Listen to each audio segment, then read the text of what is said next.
합니다. 안녕하세요, 여러분.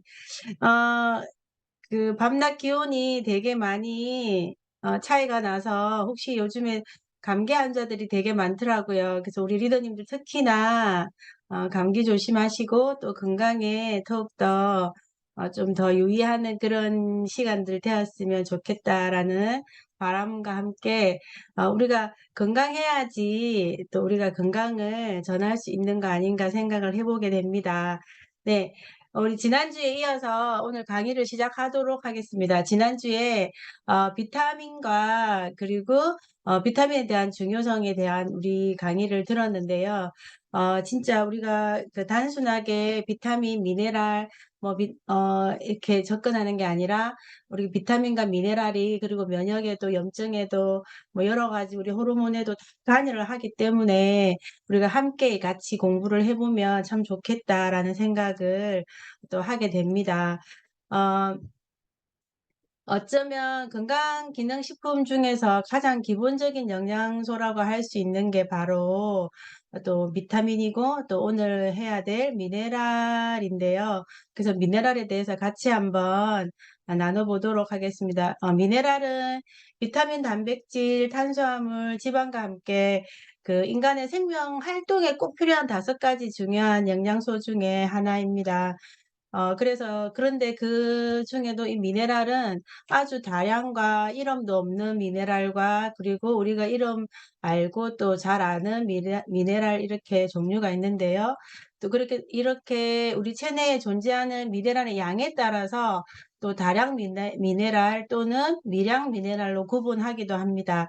미네랄은 체내 효소 작용에 필수적이고 또 효소라고 하는 것은 우리 인체 내에서 수많은 반응을 일어나기도 하고 이런 반응들을 촉진시켜주는 그러한 물질을 우리가 효소라고도 합니다. 미네랄이 있어야만 효소작용이 원활하게 진행될 수 있다는 점, 그리고 체내에 전해질 그 균형과 신경 자극 전달, 근육 수축 등에 관여를 하고 또 이 칼슘과 인의 경우에는 그 뼈의 건강에도 도움이 되고 있어요. 그 밖에 마그네슘, 또 중요한 셀레늄, 크롬, 아연 등의 미네랄이 체내에서 다양한 기능을 하는데 또 꼭 필요한 그러한 영양소로 분류가 되고 있습니다. 첫 번째 그럼 칼슘에 대해서 한번 이야기를 미네랄 종류가 지금 나와 있고요. 이거는 좀 단편적으로 우리가 볼 수 있는 것입니다. 네, 첫 번째는 칼슘인데요. 어,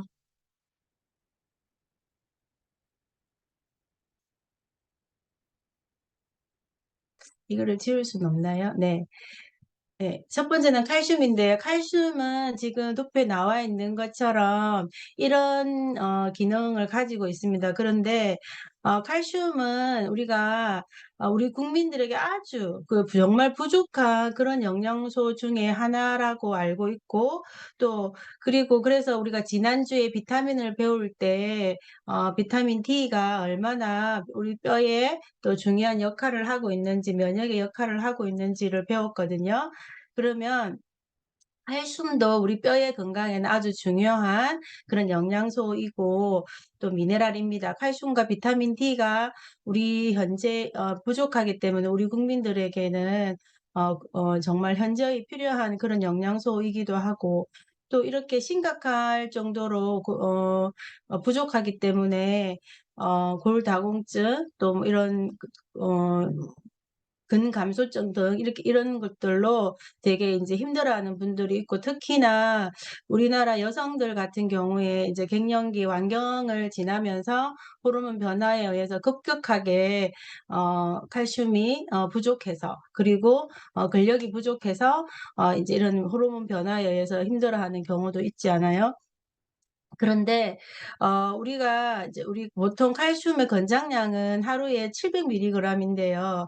사실 이 700mg이 우리가 정해져 있지만 이 700mg은 진짜 최저 아주 건강한 사람이 부족하지 그냥 매일매일 채워줘야 되는 그램수라고 보시면 되고, 근데 우리는 그럼에도 불구하고 700mg도 다 섭취 못하고 있는 그런 사정에 놓여져 있고, 그렇기 때문에 특히나 근손실부터 시작해서 우리가 뼈에 대한 좀 긴장해야 되는 그런 시간이 되었으면 좋겠고요.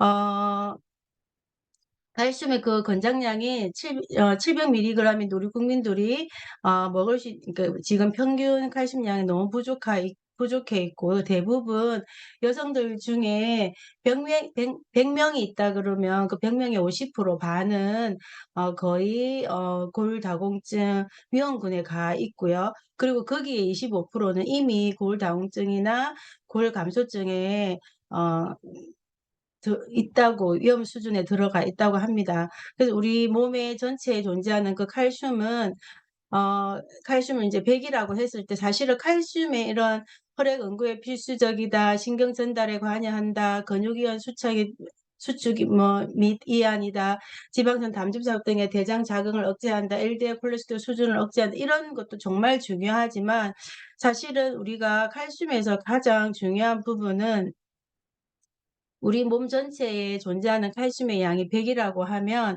그중에 99는 뼈에 존재합니다. 그리고 나머지 1은 바로 혈액중이나 체액중에 존재하게 되는데, 사실은 이 1% 체액이나 혈액중에 존재하는 1%가 우리 이 칼슘이 더 훨씬 중요하고, 왜냐하면 이것이 조금 1%가 부족하게 되어지면 우리의 생명을 유지하는 데 큰 문제가 발생하게 되기 때문입니다. 뼈가 약해지는 것 외에도 혈중이나 체액중에 존재하는 1%의 칼슘이 조금만 부족해도 그 생명에 심각한 위험이 될 수 있습니다. 그렇기 때문에 우리가 1%의 칼슘이 훨씬 더 중요하다는 것을 알고, 또 만약에 이 혈중이나 체액중에 존재하는 그 1%의 칼슘이 부족하게 되어지면 1%를 채우기 위해서 뼈에서 칼슘을 용출시키게 됩니다. 빌려오게 되는 거죠. 그렇기 때문에 뼈가 더더욱 약해지는 경우를 보게 되고요.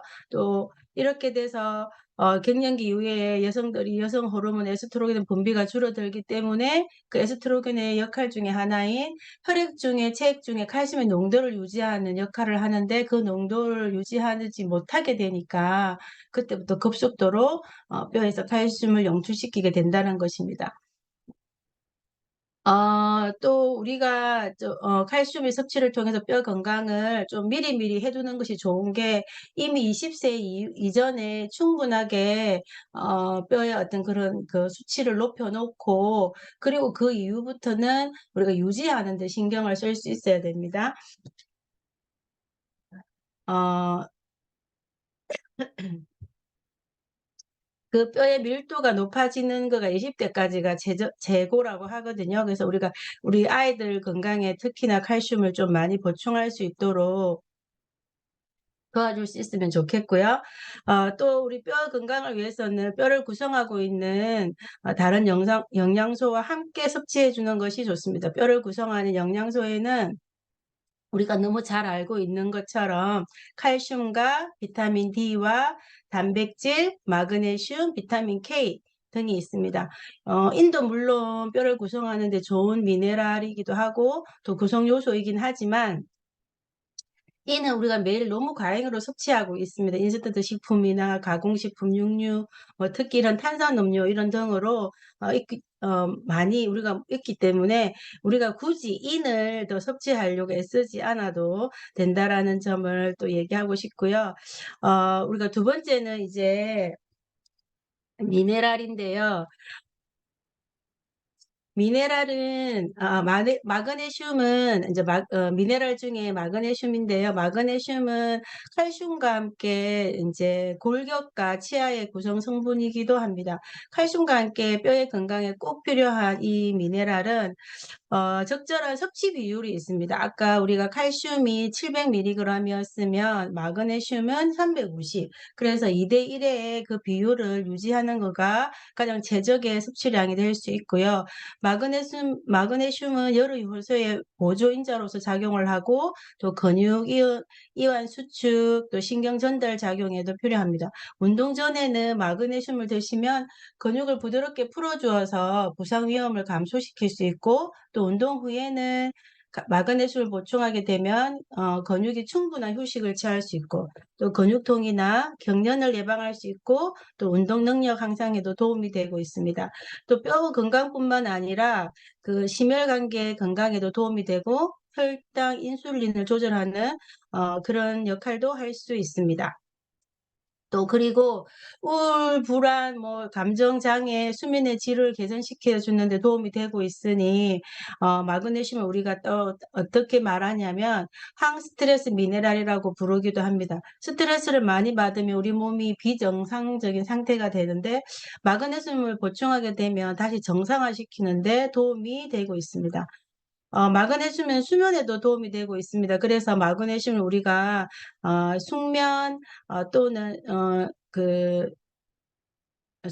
천연 수면제라고도 말하기도 하거든요. 그리고 DNA 합성과 DNA 복제에도 관여를 하고 있고 또 에너지 생성에도 에너지 대사에도 관여를 합니다. 피로 회복이나 스트레스 또 편안한 휴식에도 도움이 되고 있는 미네랄로 알려져 있고 그래서 우리가 마그네슘이 부족하면 신경 전달 과정에 문제가 생겨서 뭐 안면 눈가나 입 주변이나 이런 경련이 일어나는 그런 현상을 경험할 수가 있습니다. 이때 마그네슘이 부족하다는 신호일 수도 있기 때문에 마그네슘을 빨리 보충할 수 있도록 해주는 게 좋고요. 그 다음에 뼈 건강을 위해서 건강식품을 선택하신다면 제가 앞에서 말씀드렸던 칼슘과 마그네슘의 비율 2대1이라는 그 비율을 꼭 확인해 보시고 선택하는 것이 좋겠습니다. 다음은 아연입니다. 아연은 여러 가지 별명을 가지고 있는 미네랄 중에 하나인데요.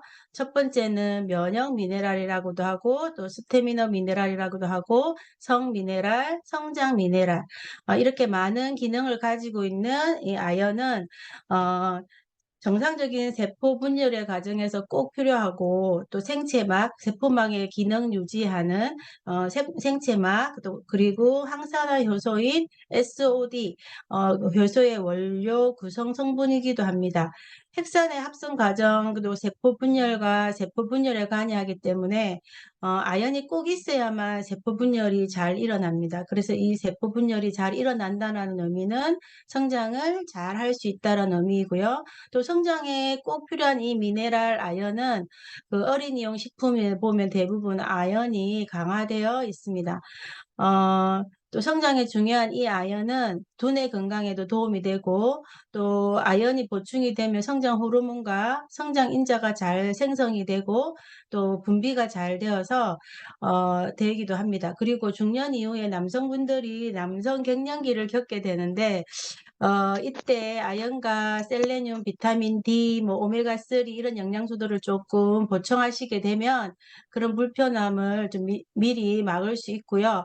또 그만큼 어린이나 중년에게, 특히 중년 남성에게 꼭 필요한 그런 미네랄이라고 할 수 있겠습니다. 그래서 아연은 면역, 미네랄이라고, 아연하면 면역으로 우리가 연결할 수 있겠습니다. 다음은 크롬입니다. 크롬은 사실 그전에는 그렇게 막 크롬이 미네랄에 대해서 이렇게 부각되진 않았었는데요.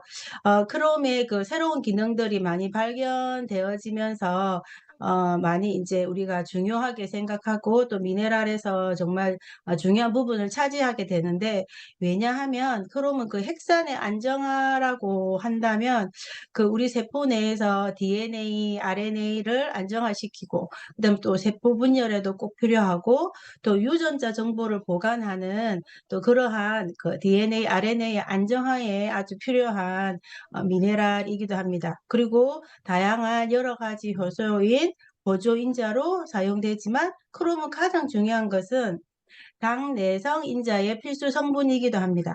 혈당 조절, 인슐린 저항성이나 당뇨의 예방에 가장 큰 도움을 줄 수 있는 미네랄이 바로 크롬이고요. 또 크롬 같은 경우에는 체내에서 반응을 하는 또 체내 여러 가지 화학 반응 중에 하나인데, 그 반응 중 도와주는 당내성인자라는 물질이 있습니다. 당내성인자 그 물질에는 글루코스 탈러런스 팩트, 또 그다음에 그런 당내성인자를 활성화하는 그런 미네랄이기 때문에 특히 당 대사에 중요한 역할을 하고 있고, 그리고 탄수화물 지방 대사에도 관여를 하고 있기 때문에 대사 미네랄이라고 하기도 합니다. 만약에 탄수화물 지방 대사가 잘 되지 않으면 여러 가지 문제가 발생하게 되겠죠. 탄수화물 대사가 잘 안 되면 당 대사가 안 되기 때문에 그 당뇨의 위험이 높아지는 거고, 또 지방 대사가 잘 안 되면 그 지방이 분해되지 않고 우리 몸에 쌓이게 되기 때문에 비만의 가능성이 높다라고 이해할 수 있겠습니다. 그렇기 때문에 건강한 세포를 주시하는 데는 필수적인 그런 미네랄이라고 할 수 있겠습니다. 최근에는 당뇨 환자들이 증가하고 있고, 또 그렇기 때문에 충분하게 크롬이 들어있는 미네랄을 같이 섭취하시는 것도 많은 도움이 될 수 있을 것 같습니다. 다음은 셀레늄인데요. 셀레늄은 사실 제가 미네랄 공부를 하면서 극히 저에게 도움이 되고 있는 또 미네랄 영양소이기도 합니다. 왜냐하면 셀레늄은 유해상소로부터 세포를 공격하는 역할을 하고 있고, 또 항산화 기능을 하는 그러한 미네랄인데요. 우리가 앞에서 계속 말했듯이 항산화 효소, 또 체내에서 만들어져서 우리 몸의 산화를 방어해주는 그런 역할을 하는 항산화 효소 중에서 이 셀레늄은 그 가장 강력한 항산화 효소라고 하고요. 또 글루타티온 가산화 효소이기도 합니다. 글루타티온 가산화 효소 중에서 중요한 성분이 되는 그러한 미네랄이 바로 셀레늄인데, 이 강력한 항산화 작용을 기대할 수 있기 때문입니다. 셀레늄을 충분하게 섭취하셔야만 우리가 그 항산화 영양소라고 할 수 있는 비타민 E를 절약할 수 있고, 또 그런 효과를 기대할 수 있습니다. 그리고 갑상선 호르몬, 우리가 주변에 의외로 여성들이나 요즘에는 남성들도 되게 갑상선에 노출이 많이 되어 있던데요. 그런 갑상선 호르몬의 활성에도 관여를 하기 때문에 우리 현대인들이 또 이런 유해산소로부터 나를 지키는 우리 또 셀레늄을 좀 가까이 섭취하는 것도 좋은 방법이라고 생각이 듭니다. 네, 다음은 철입니다. 철분. 산소의 이동과 그런 저장을 관여하고요. 전자 전달계에서 에너지 대사에 관여도 합니다. 철분은 우리 혈액의 구성 성분이기도 하고요. 또 가장 중요한 것이 혈액에 관련된 그런 역할이죠. 또 철분이 부족하면 혈액이 부족해지니까 당연히 빈혈이 발생하고, 또 빈혈이 발생하니까 그 발생함으로써 오는 또 문제들이 생기겠죠. 그리고 여러 가지 효소인 보조인자 역할을 하면서 에너지 대사에도 관여를 하고, 또 신경 전달 물질의 원료도 되기도 하고요. 또 산소는 대부분 70%가 우리 혈액 중에 있는데, 그 혈액 중에 철분은 70%가 또 혈액 중에 존재하는 거예요, 철분이. 그래서 나머지가 간이나 골수나 이런 데 저장이 되어 있다가, 또 근육이나 이런 곳에 저장이 되어 있다가, 가장 중요한 기능은 혈액을 구성하는 역할을 하고 있습니다. 근데 이 철분의 흡수를 도와주는 역할은 우리 지난주에 배웠던 바로 비타민 C가 어, 어, 그 철분 흡수 그 이동을 도와주고 또 이렇게 도와주는 역할을 하고 있습니다. 그래서 철분의 중요한 점은 우리가 성장기에 있는 어린이들에게 이 철분이 부족할 때, 또 그럴 때 권하고, 또 특히나 이제 초경을 시작하고 생리를 시작하는 우리 딸들에게는 좀 더 필수적으로 권유해서 먹일 수 있었으면 좋겠고요. 그래서 우리 어린이 성장기에는 3대 영양소 중에 하나인 단백질과, 그리고 이제 단백질도 먹에 당연히 필요하고, 그다음에 칼슘, 먼저 말했던 칼슘과 그리고 철분을 같이 보충하면서 또 식생활 개선을 할 수 있으면 훨씬 도움이 될 수 있을 것 같습니다. 다음은 황인데요. 황은 우리 체조직, 그러니까 관절이라든가 뭐 피부 등 체조직을 구성하는 성분입니다. 중요한 성분이기도 하고 또 체조직을 구성하는 단백질의 원료가 되기도 하고 또 해독 작용을 하고 있습니다. 피부나 손톱, 모발 등에 존재하는 아미노산 등이 있는데요. 메티오니시스텐이라는 것들이 아미노산들인데, 이 아미노산을 황을 포함하고 있는 아미노산이 있고, 또 그 황산, 또 우리 콘드로이틴, 우리 지금 막 TV에서 많이 나오는데 사실은 이게 황이 들어가 있어서 그런 성분이고요. 또 글루타티온, 앞서 보셨던 것처럼 항산화 네트워크에서 정말 중요한 글루타티온을 우리 구성하는 성분이 바로 황입니다.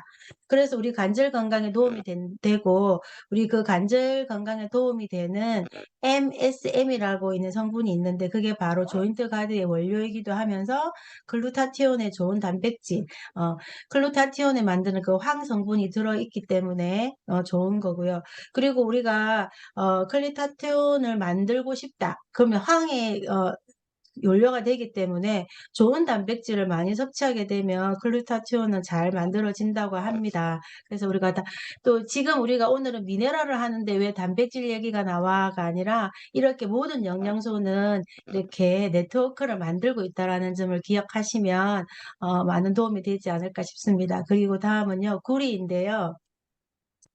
꿀이는 이제 굉장히 중요하죠. 왜냐하면 철의 흡수를 도와주고 또 이동을 도와주는 역할을 하기 때문입니다. 그리고 비타민 C와 함께 콜라겐 합성에 관여합니다. 우리가 콜라겐 하면 단백질과 비타민 C가 결합이 되어서 만들어지는 물질인데요.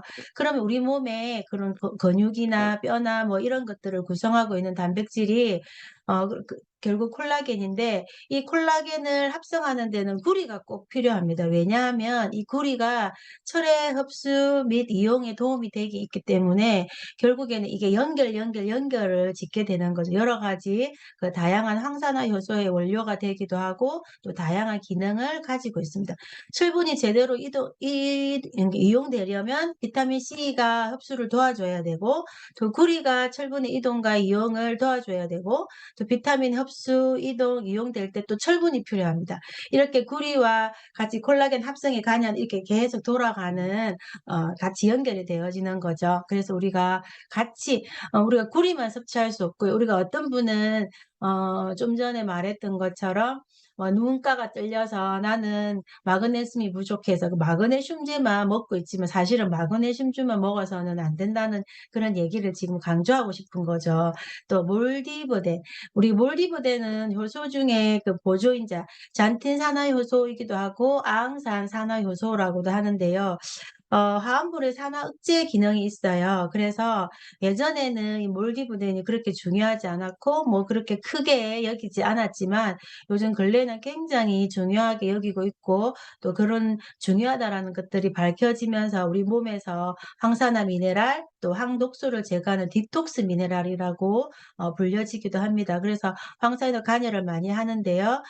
디톡스와 항산화에 중요하고, 우리가 더블엑스가 리뷰전 되면서 그때 강하다는 미네랄이 바로 몰디브덴입니다.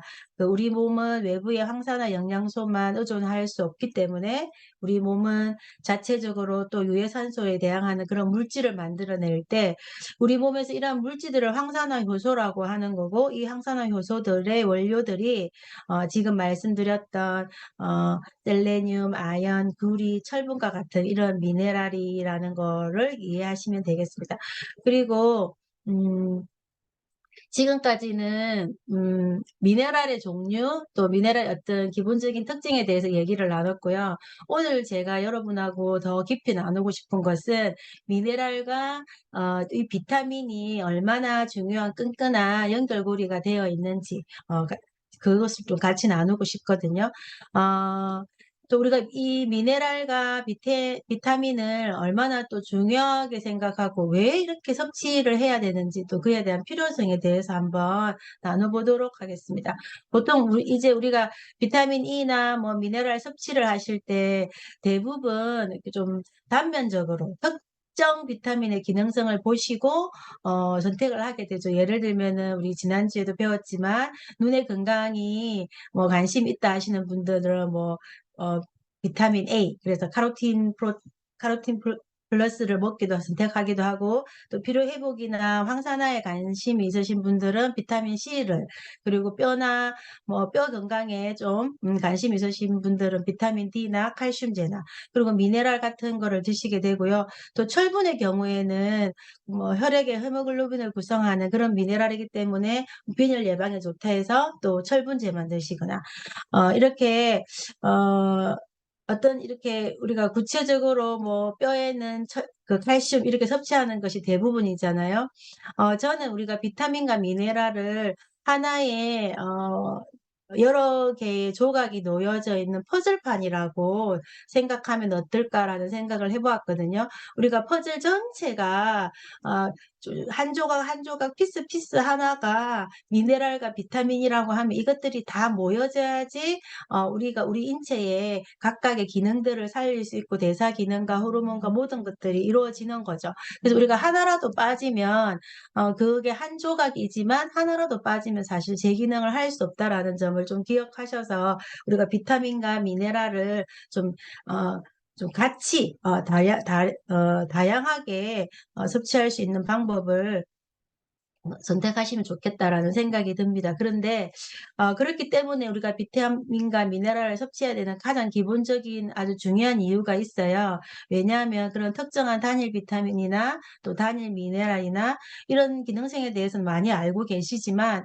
또 그런 부분들이 미네랄과 또 그런 비타민들을 선택하셨을 때 어떻게 좀 다양하게 종합적으로 우리 몸에서 작용하는지를 좀 알고 우리가 또 선택할 수 있다면 훨씬 더 큰 도움이 되지 않을까 싶습니다. 다음은 이제 비타민을 복습을 한번 해볼 건데요. 우리가 비타민의 어원을 보면 넘어가 버렸네요. 비타민의 어원은 지난주에도 배웠으니까 한번 복습 차원으로 한번 해보겠습니다. 바이타민이 원어이기도 한데 우리가 바이탈이라고 해서 생명에 필수적인, 그리고 아민에서 질소화 함유 화합물이라고 하고요. 인체 내에서 물질 대사나 생리 기능을 조절하는 필수적인 영양소이고, 또 비타민은 체내에서 전혀 합성되지 않거나 또 합성된다 해도 충분하지 못하기 때문에 외부로부터 섭취되어야 된다. 그리고 수용성 비타민과 지용성 비타민으로 나눌 수 있습니다. 그리고 비타민 B군 같은 경우는 우리가 비타민 B에는 여러 가지 종류의 그 비타민들이 들어있잖아요. 그래서 하나의 집합체라고 생각을 하고, 그래서 우리가 이름을 비타민 B군이라고, 군사들이 막 모여서 있는 것처럼 B군이라고 이름을 부르게 됩니다. 자, 다음은 미네랄인데요. 미네랄도 사실은 우리가 비타민과 같이 우리 체내에서 항산화 작용을 하는 역할을 합니다. 우리 사람은 생명 활동을 유지하기 위해서 항상 산소가 필요한데, 이 산소를 우리가 이용하면 유해산소가, 활성산소가 생기는 거죠. 지금 제가 계속 말하고 있으니까 제가 지금 산소를 다른 때보다 더 많이 지금 필요로 한데, 사실 이렇게 필요로 한 이 시간에 제몸 활성산소가 같이 만들어지고 있다라는 거죠.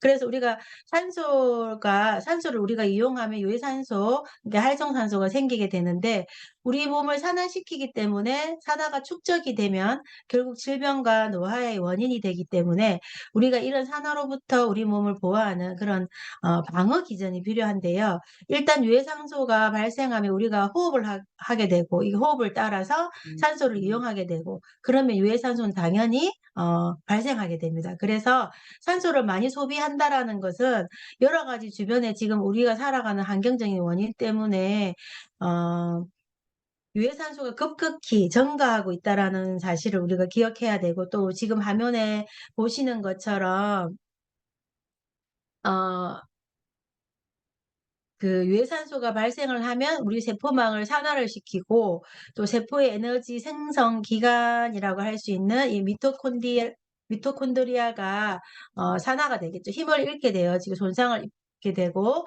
또 세포 내 해관에 있는 이 DNA가 어떤 유전 정보를 보관하고 있는 이 DNA가 산화가 되기 때문에 유전자 영향을 유전자에 이제 영향을 미치게 되는 거죠. 그래서 우리가 돌연변이 를 유발한다거나 또 제대로 유전자가 발현되는 것을 방해한다거나 그리고 이런 여러 가지 다양한 문제점을 발생시키기 때문에 우리가 그 산화가 계속되면 그 산화가 계속되는 세포나 조직이 이제 손상이 되는 거죠. 그래서 결국 그 세포가 손상이 되니까 질병을 유발하게 되어지고 또 노화를 촉진시키는 그런 중요한 원인이 되고 있습니다. 우리가 산화를 이제 조금이라도 피할 수 있는 그런 방어 기제를 우리 몸은 가지고 있어요. 그 방어 기제가 있는데 이제 그게 바로 항산화제입니다. 항산화 효소인 우리가 체내에서 만들어내고 있거든요. 그래서 다양한 항산화 효소가 있는데 그러한 효소들이 잘 만들어져서 가능하면 유해산소로부터 피해를 조금이라도 줄일 수 있는 것이 중요합니다. 가장 대표적인 항산화 효소는요. 여기 GPX가 글루타치온 페록시데이즈라고 부르는데 이 GPX 항산화 효소가 참 중요해요. 이 GPX의 원료가 바로 이 미네랄 중에 셀레늄이라고 합니다. 그리고 다음에 있는 카탈레이즈라고 하는 이 효소도 만들어지고요. 이 카탈레이즈는 철분과 그리고 기타 미네랄이 구성이 되어져 있고 그 다음에 SOD는 항산화 효소인데요. 이 SOD는 아연과 구리와 망간 같은 이런 미네랄들이 필요로 합니다. 그래서 항산화가 되어지는 거죠. 그리고 또 비타민에는 어떤 게 있냐면 항산화제 이게 효소이고요. 이건 비효소죠. 또 비타민 C, 비타민 E, 코엔자임 Q10 이런 것들이 있고 또 멜라토닌은 다 잘 알고 계시죠? 아까 마그네슘에서 숙면 호르몬이라고 했던 그 숙면을 도와주는 그런 미네랄이 아까 마그네슘이었는데 멜라토닌이 숙면 호르몬입니다. 잠을 잘 자게 하는 호르몬. 또 그리고 카로티노이드는 비타민 A의 전구체가 되는데요. 이것이 바로 베타카로틴, 라이코펜, 루테인 이런 같은 카로티노이드가 우리 음식을 섭취했을 때 음식물에 포함이 되어 있으면서 우리 몸 안으로 들어오게 되어지고 그래서 유해산소를 억제해주는 그런 항산화 기능을 하게 됩니다. 비타민과 미네랄을 우리가 섭취해야 되는 이유가 첫 번째가 뭐였을까요? 네, 맞습니다. 항산화입니다. 항산화 역할을 하는 항산화제인데요. 우리가 비타민과 미네랄을 함께 꼭 섭취해야 되는 이유는 첫 번째 우리가 항산화가 너무 중요하기 때문입니다. 두 번째는 계속 얘기하고 있는 면역입니다. 우리가 아까 면역에 관여하는 미네랄이 아연이었는데요. 우리가 비타민과 미네랄 이 면역에는 비타민 A 그래서 예를 들면 면역에는 이제 두 가지 너무 중요한데 면역에는 크게 두 가지가 있습니다. 우리가 선천성 면역이 있고 또 후천성 면역으로 나눠지는데요.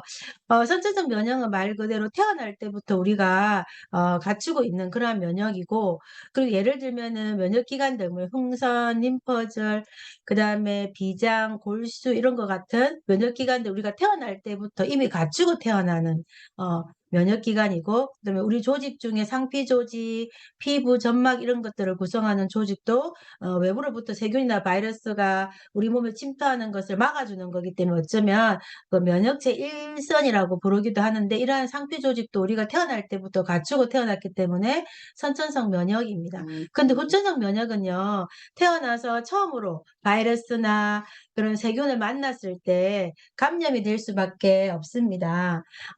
그렇지만 우리 면역기관은 바이러스를 제거할 수 있는 항체를 만들게 되는데, 우리가 항체를 만들 수가 있어요. 그 항체를 만들게 되고, 또 태어난 이후에 우리가 새롭게 침투한 바이러스나 세균은 억제하기 위해서 우리 몸의 면역기관에서 면역세포들이 만들어내는 항체에 또 그 항체에 의한 면역을 우리는 후천성 면역이라고 합니다. 우리가 가장 요 근래에 우리가 이슈가 되었던 코로나 바이러스 같은 경우는 우리가 백신을 맞았잖아요. 결국에는 코로나 항체를 만들기 위해서 백신을 맞은 거였거든요.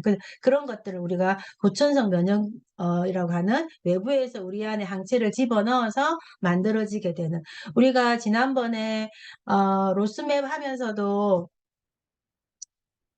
그 그런 랩 하면서도 우리 결국에는 우리 장내 미생물이 결국 우리 아이들의 면역을 관여하고, 결국에는 그 미생물이 들어가 항체가 같은 그런 역할을 하기 때문에 너무 중요하잖아요. 이제 그런 것처럼 우리가 누구에게는 들어있는 미생물이 누구에게는 없을 수 있는 미생물, 그래서 우리가 그런 부분에서 많이 그게 되는데, 이런 우리가 미네랄과 비타민의 어떤 그런 골고루 섭취와 함께 우리의 식생활 습관을 바꾼다면 우리가 외부적인 항체나 또 우리가 선천성 면역에 대한 것들을 좀 더 훨씬 폭넓게 면역력을 가질 수 있지 않을까, 이제 그런 생각을 해보게 되고요. 그러면 비타민, 미네랄 면역에는 비타민 A는 어떤 역할을 하냐면 백혈구 형성에 관여를 하고, 또 부족할 때는 점막에 각질화가 생깁니다. 우리가 지난번에 비타민 A 할 때 우리가 비타민 A 하면 야맹증 뭐 이렇게 우리가 한 게 아니라, 사실 비타민 A는 아까 베타카로틴처럼 전구체이잖아요. 비타민 A의 전구체인데, 우리가 점막이라고 하는 것은 우리 몸에 촉촉한 부분이 있어야 되는 모든 부분이 다 점막입니다. 우리 지난번에도 강조했지만 뭐 코점막, 눈점막, 비점막, 그다음에 뭐 우리 위, 장, 다 점막으로 이루어져 있죠. 근데 이런 점막들이 촉촉해야지만 이 기능을 제대로 할 수 있고 면역력을 높일 수 있는데, 이게 부족하게 되면 각질화가 되어져서 딱딱해져서 그 기능을 잃게 된다라는 것이죠. 그다음에 비타민 C는요, 세포 내 바이러스 증식을 억제하는 인터페론 생성을 하고 항산화 작용을 하고 있다라는 거 보시면 되고요. 그래서 호흡기 계통의 감염을 억제하는 기능들이 지금 알려지고 있대요, 비타민 C는. 그래서 우리가 어 조금만 이렇게 어떤 감기기, 우리 바이러스에 좀 감염된다라고 하면 우리가 사실 우리가 C 성분이 아세로라 C를 좀 먹게 되어지면 뒷날에 내가 언제 그랬지라는 그게 될 정도로 우리가 빨리 호전이 되잖아요. 그리고 이제 비타민 E는 항산화 작용으로 면역 체계에 도움이 됩니다. 세포막, 면역 세포. 그리고 이제 그 비타민 D 같은 경우는 세균과 바이러스를 억제하는 능력을 갖고 있고, 또 선천성 면역과 또 후천성 면역을 함께 강화시킬 수 있는 물질입니다. 비타민 D가 하는 역할이 정말 너무 많죠. 그래서 우리가 참 중요한 비타민 영양소이다. 그리고 이제 다음은 미네랄인데, 미네랄을 섭취하는 이제 이유가 있어요. 첫 번째는 면역 기능에 가장 기본적인 영양소가 될 수 있기 때문이기도 하고, 또 이 미네랄을 구성하는 성분은 우리가 계속 앞에도 얘기했지만 철분, 구리, 아연, 셀레늄 등이 특히 면역과 밀접한 관련이 있고, 또 철분이 결핍 시때 또 면역세포의 대식세포 및 호중구 살균 능력이 떨어진다라는 것도 우리가 볼 수 있습니다. 또 세 번째는 우리 신체 기관의 기능을 조절하는 물질이 또 체내에서 여러 기관에서 분비가 되고, 그리고 그 성분들을 우리가 또 호르몬이라고 하는데, 호르몬이 적절하게 잘 정상적으로 분비가 되어야지만 신체 기관인 역시 또 정상적으로 기능을 할 수가 있습니다. 갑상선에 도움이 되는 영양소입니다. 갑상선에 도움이 되는 영양소에는 갑상선은 우리가 대표적인 호르몬이라고 했잖아요. 호르몬을 분비하는 기관이라고 한다면 대표적으로 이제 갑상선을 들 수 있는데, 이 갑상선에는 갑상선 호르몬이 분비가 되고, 또 갑상선 호르몬은 T4라고 해서 여기 지금 T4가 있죠. 이 T4가 티록신이라고 불리우는 호르몬이 먼저 만들어지고, 또 그 다음에 우리 신체 기관에서 T3로 전환이 됩니다. 그리고 이 T3가 다시 세포 내로 잘 진입이 되어서 세포 활동을 정상적으로 이렇게 활성화시키는 역할을 하게 되는데, 호르몬이 만들어지는 과정에서 이 호르몬이 전환이 되고 또 그 세포 내에 이르기까지 중요한 영양소들이 꼭 필요합니다. 그래서 호르몬의 생성 단계에서는 여러 가지 비타민과 미네랄이 꼭 필요한데요. 또 그리고 갑상선 호르몬이 활성형을 악성형으로 전환돼도 이 비타민과 미네랄이 필요합니다. 이 호르몬들이 세포 내에서 정상적으로 활동할 수 있는 그러한 역할에도 이 비타민과 미네랄이 상당히 중요한데, 지금 보시면 여기에 호르몬을 생성하는 요오드, 티록스, 셀레늄, 아연철, 비타민 B2, B3 이게 다 있죠. 그리고 또 우리가 미네랄에는 셀레늄과 아연이, 그리고 세포자기는 비타민 A인가 이렇게 필요하다라는 거를 우리가 눈으로 확인할 수가 있습니다. 그래서 갑상선 이렇게 호르몬에 대한 게 있으면, 특히나 셀레늄이 대표적인 갑상선 호르몬에 대한 거라는 거 오늘 또 들었으니까 또 같이 좀 참고하셔서 또 도움이 되셨으면 좋겠습니다. 호르몬 작용에는 이제 호르몬은 분비 기관이 바로 이제 이 신장 위에 있는, 여기 신장 위에 있는 이 부신이라고 하는, 이 작은 부신이라고 하는 이 기관인데요. 이 호르몬들은 우리가 스트레스 호르몬이라고 부르기도 해요. 왜냐하면 다른 때에는 분비가 잘 되지만 특히 스트레스를 많이 받을 때 이 분비되는 호르몬이라고 해서 스트레스 호르몬이라고 합니다.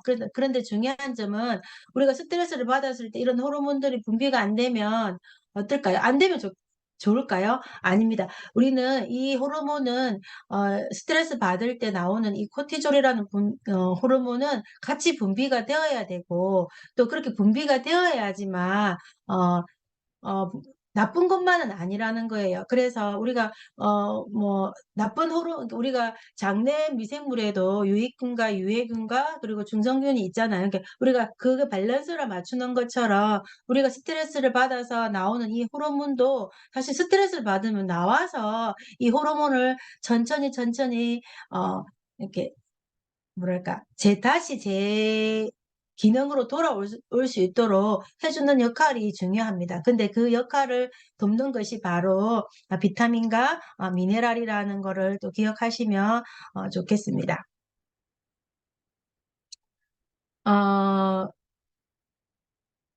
스트레스를 인해서 우리가 몸의 변화를 잘 조정하는 역할, 이렇게 스트레스를 받으면 우리 몸이 변화가 되잖아요. 근데 그 변화의 조정의 역할을 해주는 것이 바로 이 호르몬이고, 이렇게 꼭 그래서 분비가 되어야 된다라는 거, 또 적게 분비되거나 아니면 과하게 분비가 되어지면 또 그만큼의 문제가 발생할 수 있다라고 여기 지금 이렇게 나와져 있습니다.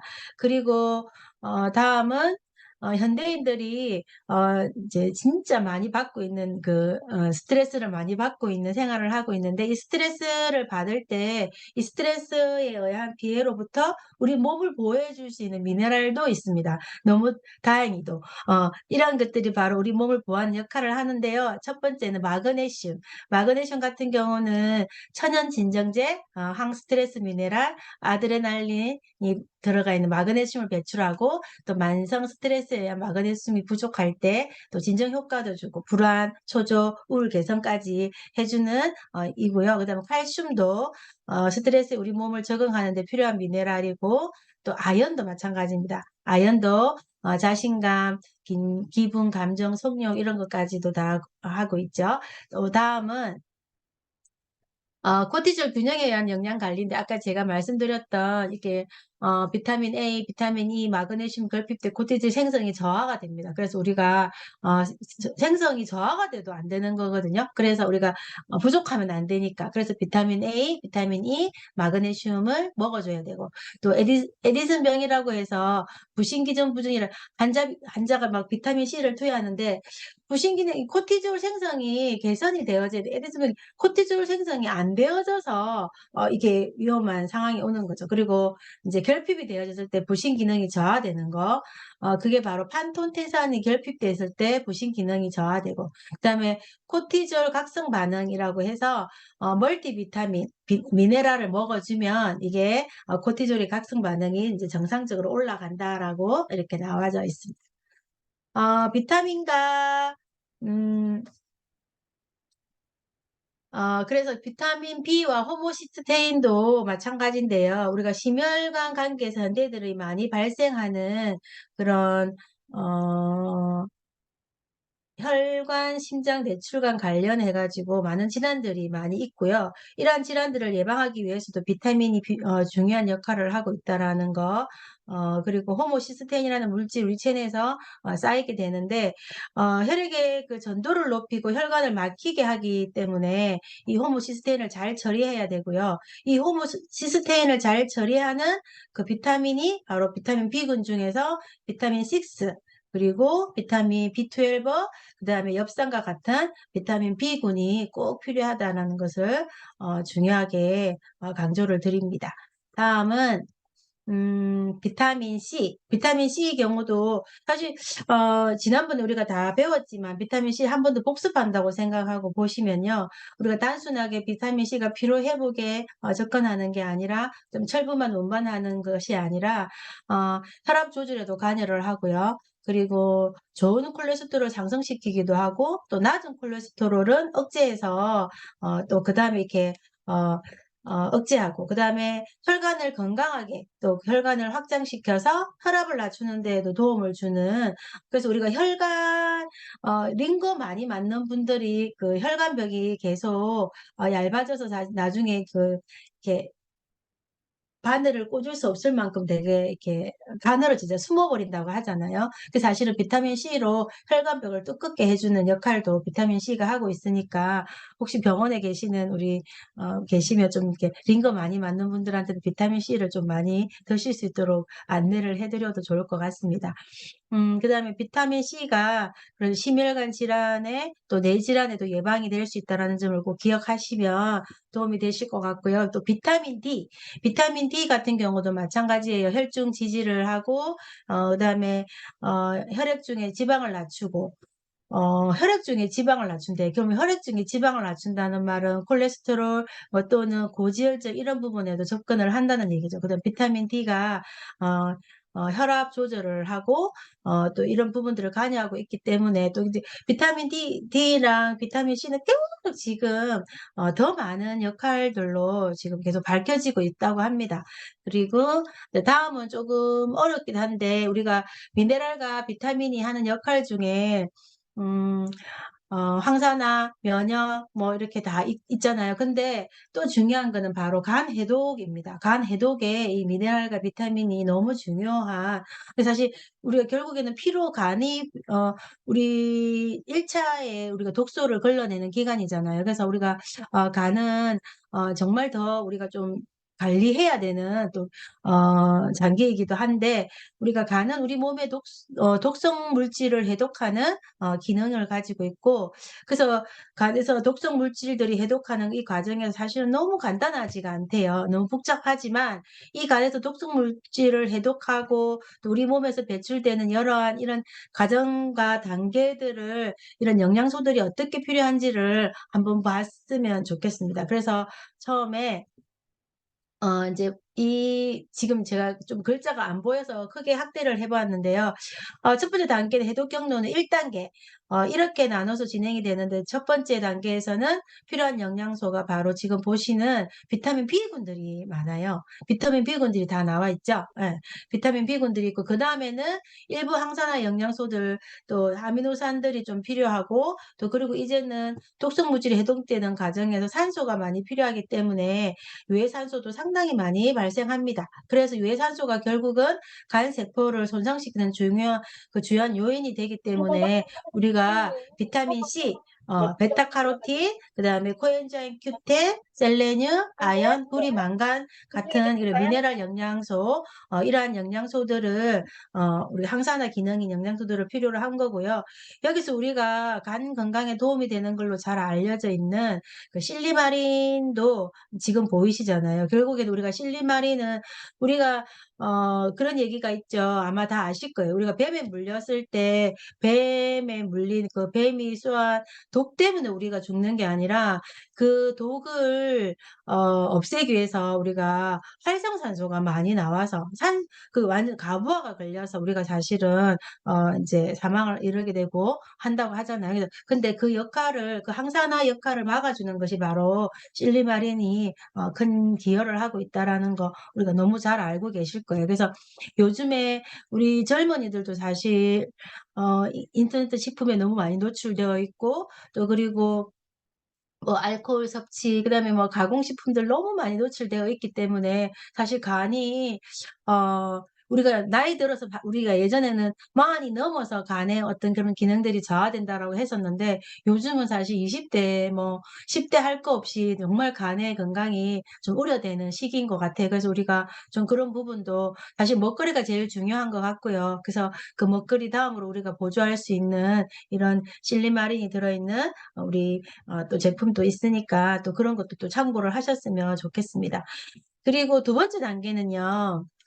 아, 그리고 이제 세 번째는 또 이것들을 산화시키는 그런 간세포를 그 산소로부터 이제 유해산소로부터 우리가 보호해야 되는 그 항산화 기능 하는 데는 글리신, 베타카로틴, 글루타민, 아르기닌, 시스테인, 메티오닌, 타우린 이런 것들이 있습니다. 그리고 이제 미네랄과 이제 비타민에 여기 보면 다 나와 있죠. 주요한 비타민. 지금까지 계속 제가 읊었던 비타민 B군들, 그다음 비타민 C, 비타민 B6, 그리고 이제 무기질에는 칼슘, 철분, 크롬, 마그네슘 이런 것들이 너무 중요한 거죠.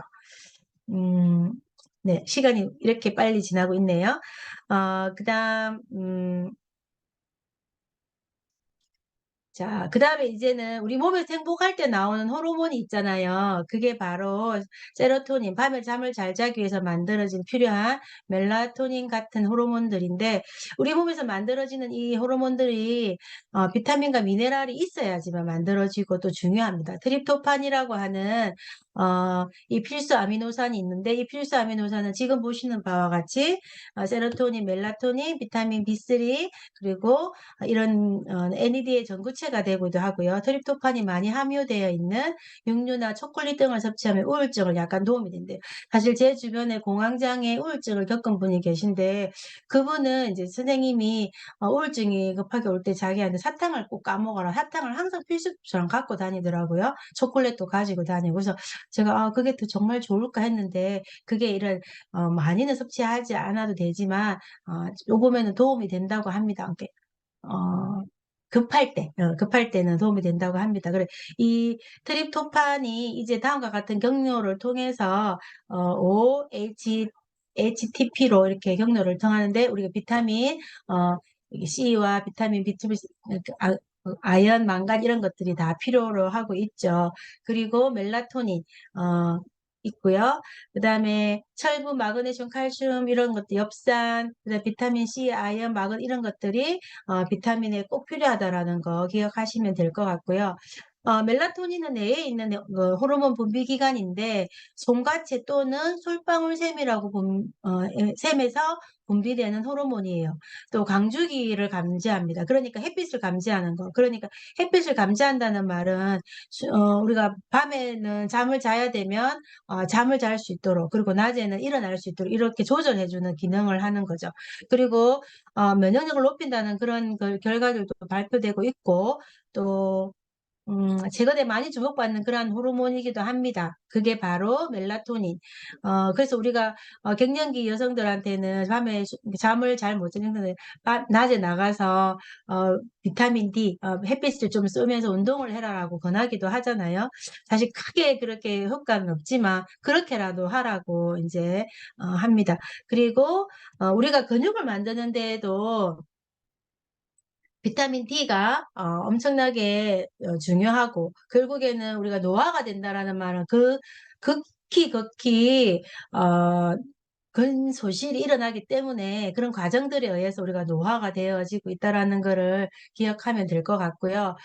다음은 비타민 C입니다. 비타민 C도 노화에 따른 근육 감소 억제 우리가 그런 예를 본 적 있잖아요. 더블엑스와 똑같은 쌍둥이인데 20년 동안 더블엑스를 먹은 사람과 더블엑스를 먹지 않은 사람 비교 사진을 보신 적이 있으실 거예요. 그러면 그 보면 어 진짜 아버지와 아들 같은 똑같은 형제인데 뭐 2 분 3분 차이 나는 쌍둥이인데도 아버지와 아들 같은 그런 느낌이 들잖아요. 그게 왜냐하면 바로 노화가 그만큼 진행이 되었고 노화가 진행되지 않은 거를 기억하시면 또 그런 예를 보시면 또 더 쉽게 이해하지 않을까 싶네요. 그다음은 텔로미어인데요. 텔로미어는 우리가 어 텔로미어 너무 많이 들어보셨을 것 같고 우리가 텔로미어의 이 DNA를 확장시켜 주는 이 텔로미어가 우리 제품 안에 있죠. 방금 제가 말씀드린 더블엑스인데 이 더블엑스 안에 텔로미어를 확장시키는 DNA 그걸 해 주는 우리 더블엑스가 있어서 그래서 우리가 노화가 우리 아메이 사업을 하시고 우리 아메이 제품 드시고 하시는 분들이 사실 어 한 5 년, 6년 지나서 친구들만 동창회 가 봐도 사실 이 현저히 그 차이가 나거든요. 진짜 노화가 많이 되었고 되지 않은 거를 표시가 날 정도인데 우리가 이런 텔로미어에 대한 이걸 생각하셔서 또 정말 종합 비타민, 미네랄 들어있는 것들을 좀 볼 수 있으면 좋겠고 음 결국에는 이 텔로미어는 조금 더 설명을 드리자면 우리 세포 내에 염색체가 존재하는데 그 염색체의 말단 부분이에요. 그런데 이 세포가 계속 복제가 되면서 염색체의 말단 부분인 텔로미어가 계속 짧아지는데 결국 짧아져서 다 닳아서 없어지면 질병이 생기고 노화가 발생하고 하는 것이 이 텔로미어의 노화 이론인데 이러한 텔로미어와 관련된 사람의 질병 또 그다음에 노화는 이미 많은 사람들이 다양하게 연구가 밝혀지고 있어요. 그러니까 텔로미어 길어지면 길어질수록 사실은 건강해지는 거고 노화가 더디 된다라고 생각하시면 될 것 같습니다. 텔로미어를 유지하는 제한들을 해 가지고 여기에 보면 영양소들이 이렇게 쫙 나와 있죠. 우리가 지금 제가 여러분하고 지금 계속 나눠 왔던 영양소들이 이렇게 다 있습니다. 칼슘, 마그네슘, 비타민 C, 비타민 E, 비타민 그다음에 C, 셀레늄, 뭐 구리 뭐 이런 것들이 다 있죠. 그다음에 비타민 텔로미어도 유지하 이런 데 보면 이런 연구에 의해서 이런 것들이 나오고 있고요.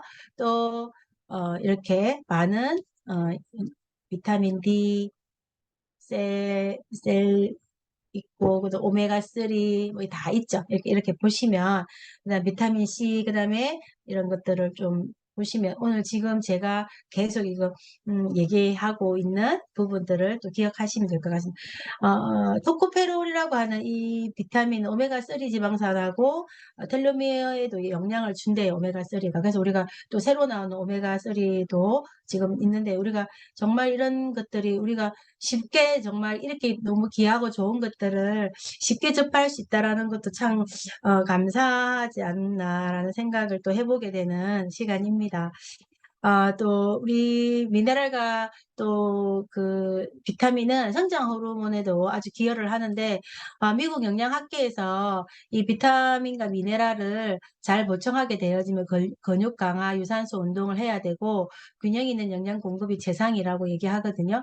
그래서 우리가 또 그중에 뭐 당연히 비타민, 미네랄을 보충하는데 물을 하루에 1.5에서 2.2리터 정도 8컵 이상 내 체중의 30% 정도는 물을 마셔야 되는 꼭 기억하시면 좋겠습니다.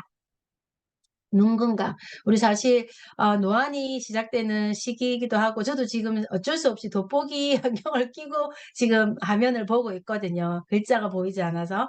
그래서 그런데 우리가 이런 노안도 사실은 늦출 수 있다고 합니다. 근데 그런 미네랄과 비타민과 그리고 그런 것들에 노출되어 있는 우리 아이들을 위해서도 사실 요즘 블루라이트 해 가지고 또 사실 너무 많은 우리 아이들 눈 건강에 좋지 않거든요. 그래서 그런 부분에서 우리가 조금 더 신경 쓸 수 있으면 참 좋지 않을까라는 생각을 하게 되는 시간입니다.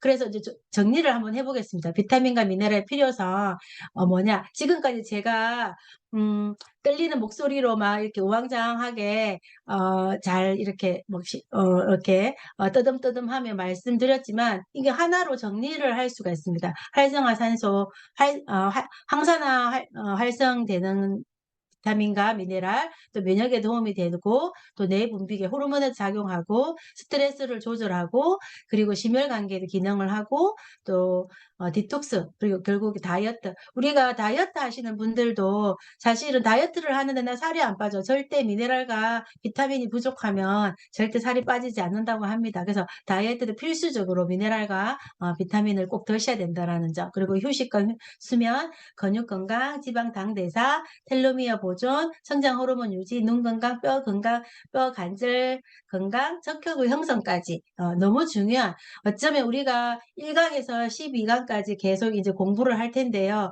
그 부분을 다 아우르는 그런 내용이지 않나, 비타민과 미네랄이. 그리고 이제 우리가 이제 주목해야 될 부분이 있습니다. 바로 이게 뭐냐면, 어, 그 비타민 C나 비타민이 우리 유전자 발현에 대한 얘기인데요. 유전자 발현은 유전자로부터 기능을 지닌 산물을 합성하는 과정이다.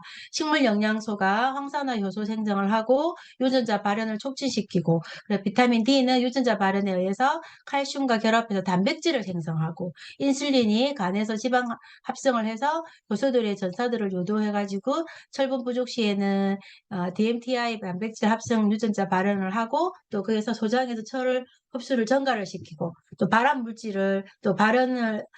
물질은 억제를 시키고, 또 이렇게 해서 증가되고, 또 세포를 분화하고 성장시키고 활성 등의 세포 반응을 일으키는 신호 전달을 하는 거고, 그다음에 인체의 항상성 유지와 조절을 할 수 있다라는 점. 그리고 이게 항상 이게 있어가지고 안 보이셨겠네요. 이제 제가 봤네요. 음.